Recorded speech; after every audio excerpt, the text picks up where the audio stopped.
तर साताऱ्याच्या वाई तालुक्यात मुसळधार पावसानं हजेरी लावली आहे। भुईंज जोशी विहीर परिसरात पावसानं धुमाकूळ घातलाय। वादळी वारे, विजांच्या कडकडाटासह पाऊस सुरू आहे। महामार्गावरील वाहतूक ठप्प झाली आहे। जनजीवन विस्कळीत झाल्याची माहिती।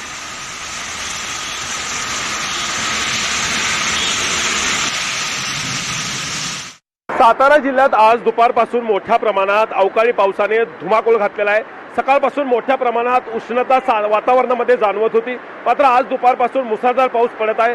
पुणे सातारा महामार्गावर आपण हे दृश्य पाहू शकतो। मोठ्या प्रमाणात अवकाळी पावसानं या ठिकाणी धुमाकूळ माजवलं असल्याचं चित्र आपल्याला पाहावयास मिळत आहे। सातारा आणि पुण्याच्या दिशेने जात असताना ही वाहतूक त्या ठिकाणी थोडीशी संत गतीने वाहत असताना जात असताना आपल्याला हे चित्र पाहावयास मिळत आहे। महामार्गावरील त्या ठिकाणी सर्व्हिस रोडवर देखील पाणी साचलेलं आहे आणि या पाणी साचल्यामुळे देखील वाहतुकीला काही प्रमाणात अडथळा येत असल्याचं चित्र आपल्याला सध्या पाहावयास मिळत आहे।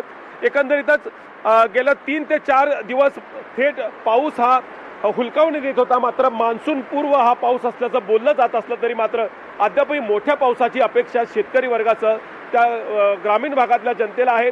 यानंतरही आता लवकरात लवकर मान्सून पाऊस हा सुरू होणार असून हा आत्ताचा पडलेला मोठा अवकाळी पाऊस हा मान्सून पूर्व पाऊस असल्याचं बोललं जात आहे। इम्तियाज मुजावर, लोकशाही मराठी, सातारा।